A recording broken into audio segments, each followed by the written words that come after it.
is all of MSC. Yeah, but that's what we're talking about. Yeah. The group stage is 38%, and actually I think the Kimi is a little bit overrated here.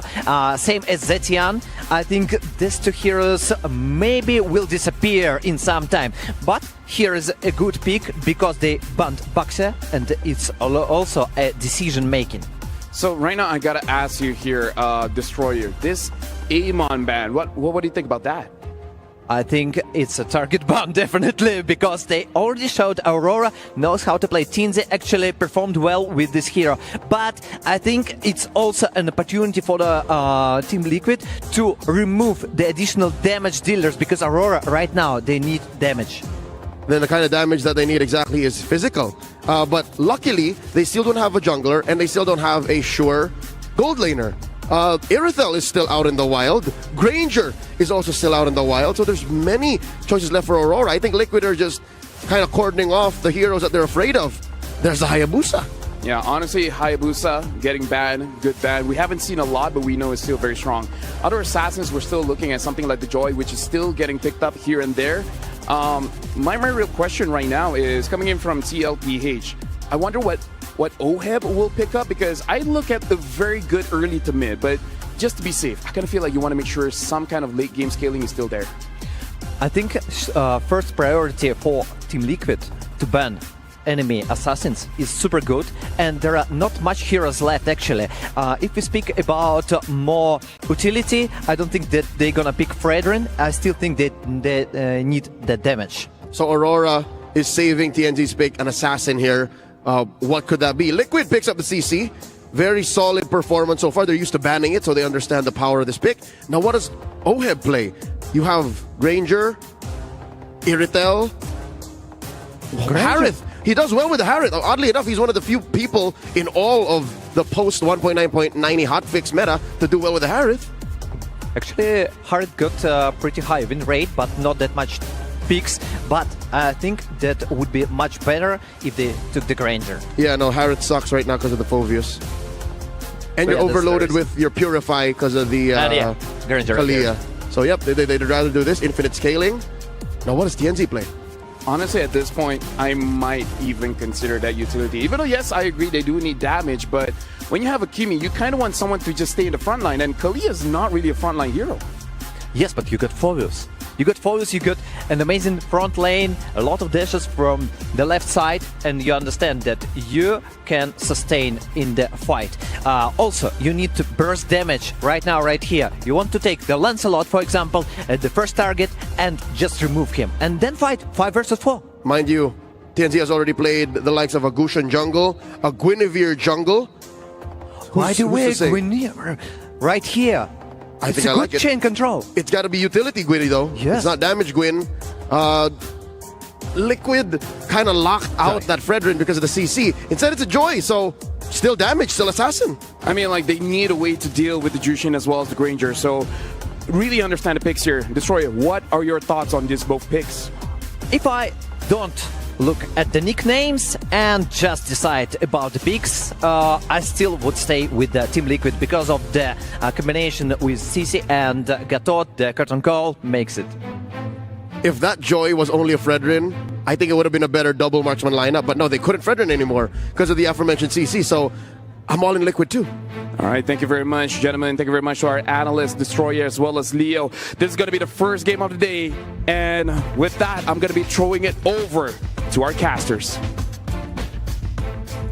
Thank you for the throw, and thank you for the opportunity. Joined here on the desk, this is Trex and Mirko, and we're jumping in to not only the first game of the Knockout Series, but the 500th game of MSC.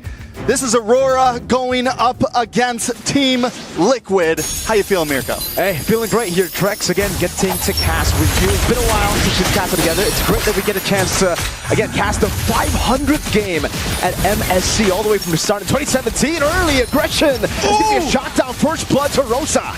Already 30 seconds in, 40 seconds in. And we were already talking about the mid lane clash. JP taking a bit of damage, should be okay, but the mid lane clash is already there right now.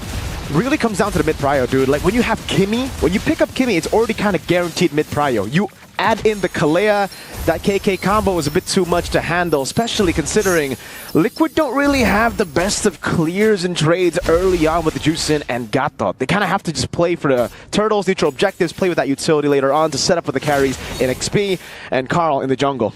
Yeah, I mean, taking a look at the mid from Aurora Gaming with these emblems, we've got Wilderness Blessing, we've got Speed, I mean, Quantum Charges around the map. They want to move fast, and we're already seeing the aggression come off early. And against a team like Team Liquid that likes to get aggressive as well, this is something, personally, I didn't really expect. You can really see the respect, though, given over to Aurora. They know, Team Liquid, that they're going to be in a tough spot here without mid-prio. Firmness, tenacity over, the double tenacity, the Brave Smite 2, just all around sustain. And for Aurora, they really want to lean into that power. Sigibu in the bottom lane to be caught, has a flicker, gets away, but gets taken out by Carl Teasy. Very well done by Carl Teasy, securing a kill early on the Lancelot's going to be huge. Aurora, though, still trying to, I mean, it seems like Aurora, on the other hand, sticking together, looking for this turtle play. They have to go for a trade on the other side of the map, you know. They just lost their gold lane. Luckily for them, it is weak side. Tianzi might have to use a Retribution here. JP's walking up. It'll be the Retribution straight into the engage. No electrifying beats, full stack. Carl Teasy on the other side, picking up the purple buff as he runs back. But Tianzi stayed a bit too long, gets caught by Sanji. That's huge. That Team Liquid still up on gold. They lose the turtle, but they gain so much more earlier. They get the kill into the gold lane, now killing the jungler. Two heroes that you don't want to lose this early on for Aurora Gaming. Team Liquid taking a more divided approach to these fights, not wanting the big grouped up fights because it seems like Aurora kind of wins out in that a bit. But as long as they can single people out, they're winning. And you can see the instant punish, the capitalization right off the kill over to Tianzi. A green camp taken, the purple buff earlier traded for the turtle. It's immense value for the Lancelot in the jungle. Carl hasn't even taken his own orange. He might just be 2 levels ahead despite losing out on turtle. I mean, he gets the kill, doesn't need turtle. Who needs it when you're farming elsewhere on the map right now? Aurora Gaming, though, I think after losing Tianzi, all right, maybe we do need to slow it down a bit, but still, Rosa, I mean, just so aggressive, and this is what you get with the Kimmy. You get the ability to kite, you get the ability to constantly just stiff arm your enemies away, but watch out for Sanji, should be okay. Things back to a stalemate. Where do we go from here? Do we think it kind of hits the brakes a little bit? Yeah, definitely. Like, Aurora were really trying to push in the pace early on with their mid-prio, but unfortunately they just don't have the winning lanes, right? Maybe up top for Turtle 1. Turtle 2 onwards, though, it's going to be tough as the CC continues to scale up. The Moskov is more of like a dead lane. At least that's what you want as Moskov. You don't want to trade in for the most part. What you want is just to farm up, to wait for those 3-item power spikes, and to just play safe weak side. Good taunt over. Rosa gets away. I mean, that comes in for a bit of Aurora Gaming here, right? Even the Joy, who has an okay early game still. Once you get Holy Crystal in, you're really outputting. Yeah. Once you have Kimmy, a couple items in, you're really outputting. And I mean, overall, Aurora Gaming, a high damage team on their side. I'm not trying to say that Team Liquid isn't the same. Lunar, though, in a little bit of trouble. It's a Dark Wave on 2. Has Imperial Pursuit. Will be able to go for it now with the sustain as well. Apex 47 rotates over Tianzi. Fully stacked up with electrifying beats now. AOG, Lunar flickering out of safety. JP looking for the taunt, unable to get it. Tianzi still able to escape as Apex 47 goes with the passive in back and forth, still saving the Tsunami Slam. The damage from Rosa is already chunking away at some of the squishies, but coming up on the turtle. Lunar with a jump now. Oh, he's going to be caught. Great Phantom execution and a liftoff from Sanji to get the kill. No Lunar. Apex hovering around. Rosa caught in the bad spot. Has to flicker, but Sanji walks up the Crimson Beacon, forcing the flicker out, and it will be free for TL. All right, so turtle for turtle. 3-1 in terms of kill. Team Liquid definitely starting to hit their spike, hit their groove. It took a second for them to warm up. But at this point, Aurora Gaming having a little bit of trouble. Lunar taking that kill, EXP lane. We're going to see Sanford start to pop off a bit more, rotate around this map. And this is where Team Liquid wants to be overall. Yeah, Tsunami Slam going to be locked in there. Sanji still able to survive. Apex 47 caught, has to flicker. Back is Tianzi. Utilizes the electrifying beats defensively. TL, the one capitalizing off of a proactive play from Aurora. Yeah, I mean, Apex 47 is the one that goes for that pick. But I just don't think this is the time for them to maybe do that, especially when Team Liquid is as grouped up as they are down in the bot there. Aurora Gaming needs a bit more time. You mentioned it earlier. The Moskov needs to get a couple more items in. But Team Liquid, I think, smells that. They know the blood's in the water, and now they're going to start pushing the envelope a bit. Just the whole team in general, I feel, right? The Joy, Kimmy, and Moskov, all of them want to wait for the power spikes. Apex lifted up to the air, into the shots there. Sanford just holding him down. Oheb gets a kill. Now JP caught in the back spot. Dive in the back. Rosa able to escape. Sanford will get taken down. A trade in the end, but Sanji is on a killing spree. Yeah, a beautiful trade, especially the fact that the kill goes into Sanji's hands. Sanji's just looking clean. The tower falls as well at this point. Team Liquid just steamrolling right now. It's 3.3k gold lead. It's raising about 1,000 every second. Carl Teasy versus TNZ. Carl won't go for it. He already used the Phantom Execution earlier, and Aurora will have to start unleashing for Tienzi. He's fallen quite behind now, 2 levels down. Great reaction from Sanji. Crimson Beacon to evade from a possible Tsunami Slam pickoff. Not only that, but taking a look at the deaths on the side of Aurora Gaming, everybody's got one, which is good for Team Liquid. Everybody's taken a small piece. They've lost a chunk of gold, even on the side of Siggy Boom, who sometimes you don't want your gold laner to die too early. A little bit of damage on a Tianzi. Should be able to get away from there. Here comes Apex, though. Yeah, it's just going to be tough here to really look for any initiation. Should they even be looking for initiation, though, right now? I feel like, yes, kind of play the stiff arm game, kite away, but let Team Liquid come to you at this point and look for counterplay. Yeah, purple buff stolen. AOG, Apex the flicker out, but actually still gets covered. AOG. Tsunami Slam bring in JP in the turret range, but he still has revitalized, and Lunar will fall. Carl in the back with a puncture. Dives in all the way. Rosa kiting out, gets out, but Oheb walks in, forces the flicker, shoots to death Sonata. Moscow on the other side, though. At least Siggy Boom gets a tier. Not even. He could have. He could have got that. Maybe not. I don't know. We'll leave that up to him. Oheb, though, right now, 3-0-2. I don't think he has missed a single shot. Rosa shredded down. Team Liquid, the stampede is here. It truly is a stampede for Game 2. Total of 2 stacks for Oheb on the Sky Piercer with a Malefic Roar, 3rd item. Brother Man has a leather jerkin just for respect too, you know?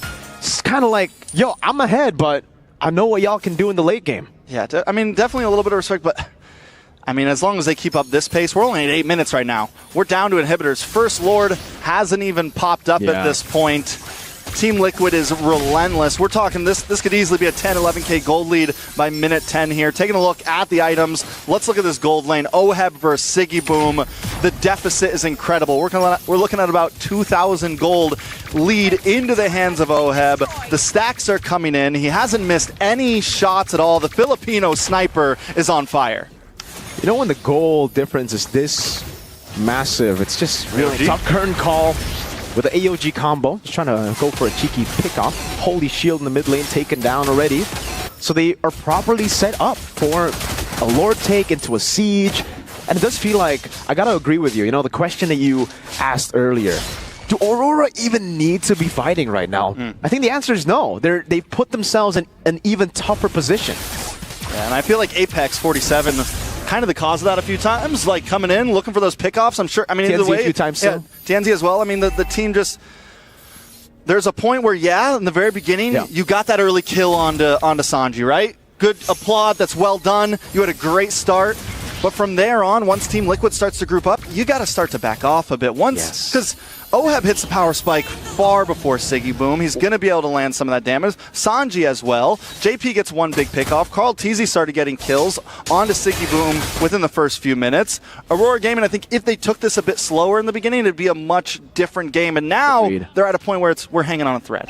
They tried to play the pace of TL, and they ended up getting stampeded by the boys. Sanji is lighting up a light there on top of Lunar. No punish available. Has to Purify. And actually gets caught in traction pull. Sanji way too aggressive. Electrify beats it to bait. Tianzi gets shot in it. Now it's a Tsunami Slam to Carl, but the AOG follows through. A good Thorn rolls over. Now it's a chase from Lunar. Jumping on a Carl Teasy, but he's still able to escape as Lunar flickers the wrong way. Trying to go for the chase. Tried to read into the ghost movement, but gets punished by Oheb.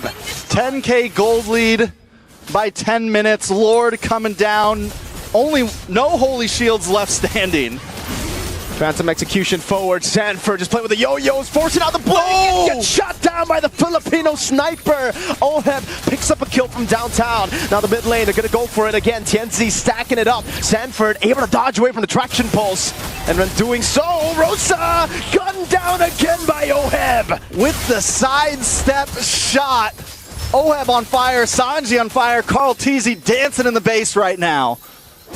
My goodness gracious, this has been a stompy stomp. Another wave to play with the mid lane. Detonata not landing. Apex gets to base in time, but it really just feels like it's inevitable at this point.